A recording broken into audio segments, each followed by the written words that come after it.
Hello. My name is David Natty Taylor.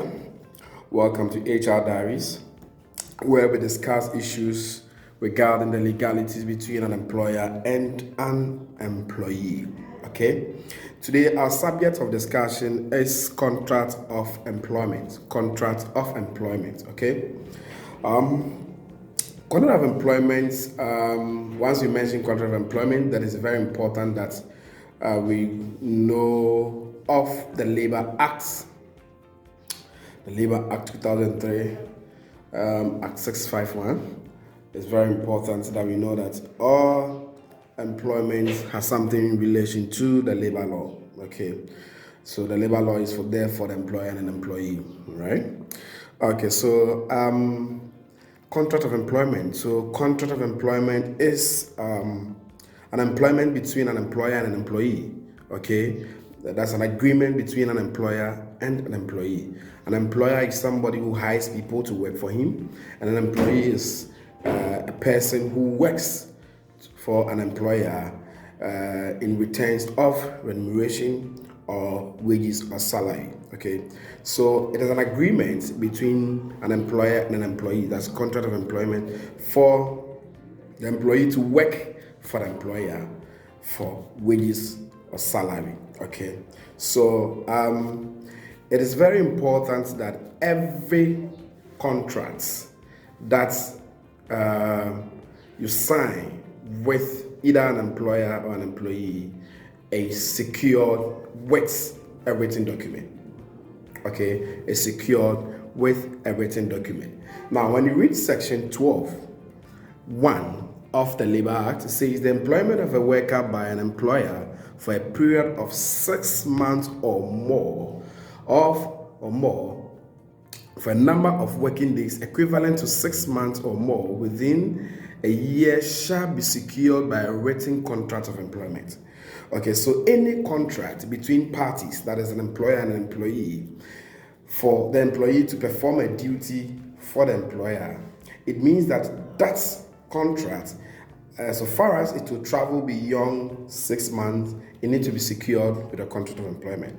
Yes, that is what the labor law says. But for the purpose of legal issues, I advise that any time you are working for somebody, you are signing an agreement with somebody, it must not only be verbal discussion, but it needs to be secured with a written document. It needs to be secured with a written document. Either it is 3 days, either it is 4 days, either it is 1 week, 1 month, 6 months, a year, 2 years, 3 years, or for the rest of your life.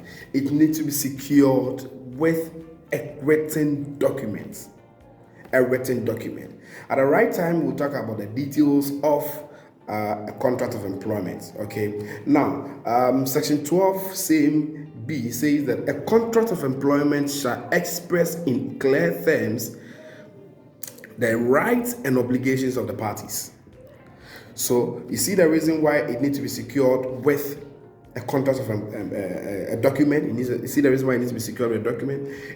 For the purpose of you knowing what it is expected of you to do in the contract. For the purpose of you knowing your rights in the contracts. For the purpose of you knowing your operational limits in the contract, what you have to do from your side as an employee or from your side as an employer, and then what it is expected of you. So in that regards, it is very important that every contract is secured with a written document. Every contract is secured with a written document. So ensure that the contract between you and your employee or between you and your employer is secured with a written document. Okay, don't say because of trust, don't say because I know him, don't say because he's a family member, I'm just giving him the job to do. What if the person changes his mind or changes her mind? What if the person dies and then the people who succeed the business doesn't know you because there's no contract? They are not going to pay you your salaries. They are not going to pay you your remuneration. They are not going to give you anything again. But when there is a contract, a written document securing the contract, it protects you too. It protects you, the employer, and the employee. Okay. Once again, my name is David Natty Taylor. I'm your HR practitioner. If you have any issues regarding legalities between an employer and employee, you are an employer, you're having challenges with your employees, and you need an HR practitioner, you need an HR expert, a labor expert to talk to regarding to the legalities of the employment, just give me a call on 02450904003, and then we'll give you the necessary assistance that you need to ensure that the contract is well secured, the contract is well executed. Thank you very much. We'll end our lesson to here. We'll end our discussion here. If you have any question, just send into my box, and then I will answer you at the right time, our right time. Okay, so next time we'll talk about the details of a contract of employment.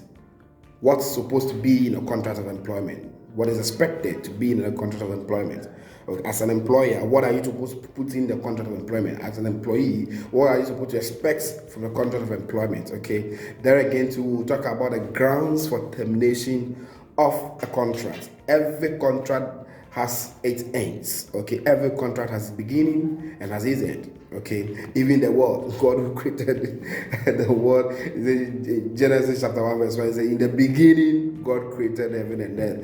So we'll talk about the details of a contract of employment. We'll talk about the grounds for termination of a contract, and then we'll talk about the types of a contract. We'll talk about the details. Okay, so don't go anywhere. If you need any assistance regarding to the legalities of an HR, just give me a call and we'll assist you.